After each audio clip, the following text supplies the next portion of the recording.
महाराज युधिष्ठिर ने पूछा, भगवान कृपा कर आप ऐसा कोई दान बताएं जिससे मनुष्य धन, पुत्र और सौभाग्य से संपन्न हो सके। भगवान श्री कृष्ण बोले, महाराज मैं इस संबंध में एक इतिहास कह रहा हूँ, आप श्रद्धा पूर्वक सुनिए। किसी समय चंद्रवंश में हव्यवाहन नाम का एक राजा हुआ था। उसके राज्य में न कोई उपद्रव होता था न कोई उसका शत्रु ही था। सभी निरोग रहते थे।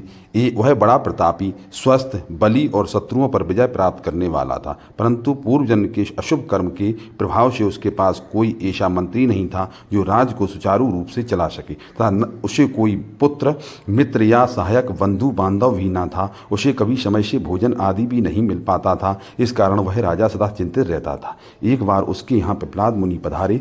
राजा की पटरानी शोभावती ने मुनि की श्रद्धापूर्वक पाद अर्घ आदि से पूजा की और आसन पर उन्हें बिठाकर निवेदन किया कि मुनीश्वर, यह निष्कंटक राज तो हमें मिला है, परंतु मंत्री, मित्र, पुत्र आदि हमें क्यों नहीं प्राप्त हुए, इसका कारण बताने की कृपा करें। रानी का वचन सुनकर पिपलाद मुनि ने कहा कि देवी, पूर्व जन्म में किए गए कर्म का फल ही अगले जन्म में प्राप्त होते हैं। यह कर्मभूमि है, अतः तुम्हें शोक नहीं करना चाहिए। जिस पदार्थ का पूर्व जन्म में मनुष्य ने संपादन नहीं किया है उसे शत्रु, मित्र, बांधव, राजा आदि कोई भी नहीं दे सकते। पूर्व जन्म में तुमने राज का दान किया था, वह तुम्हें प्राप्त हो गया, परंतु तुम लोगों ने मित्र, भृत्य आदि से कोई संबंध नहीं रखा, अतः इस जन्म में ये सब कैसे प्राप्त होंगे। इस पर रानी शोभावती बोली, महाराज पूर्व जन्म में जो हुआ वह तो बीत गया। अब इस समय आप ऐसा कोई व्रत, दान, उपवास, मंत्र अथवा सिद्धयोग बताने की कृपा करें जिससे मुझे पुत्र, धन, मित्र, भृत्य इत्यादि प्राप्त हो सके। रानी का वचन सुनकर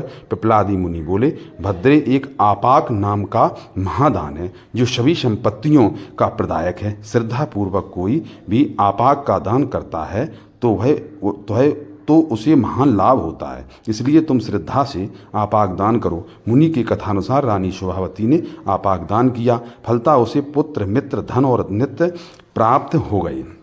भगवान श्री कृष्ण ने पुनः कहा, महाराज अब मैं उस आपाक दान की विधि बता रहा हूँ, आप श्रद्धापूर्वक सुने। बुद्धिमान व्यक्ति को चाहिए कि ग्रह और ताराबल का विचार कर शुभ मुहूर्त में अगर चंदन, धूप, पुष्प, वस्त्र, आभूषण, नैवेद्य आदि से भार्गव कुम्हार का ऐसा सम्मान करे जिससे वह संतुष्ट हो और उससे निवेदन करे कि महाभाग, आप विश्वकर्मा स्वरूप हैं, आप मेरे लिए सुंदर छोटे बड़े मिट्टी के घड़े, स्थाली, कशोरे, कलश आदि पात्रों का निर्माण करें।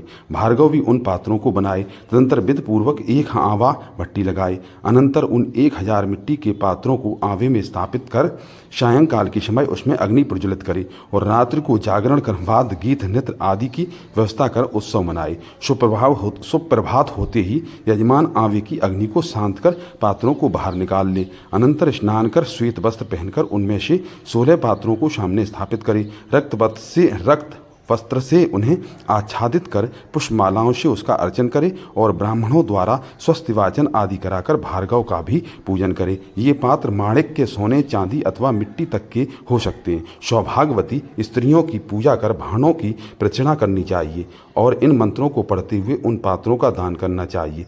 आपाग, आवो, आप ब्रह्म स्वरूप हैं और ये सभी भांड प्राणी रूप हैं। आपके दान करने से मुझे प्रजाओं से पुष्टि प्राप्त हो, अच्छे स्वर्ग प्राप्त हो। मैंने जितने पात्र निर्माण कराए हैं ये सभी सत्पात्र के रूप में मेरे समक्ष प्रस्तुत रहें।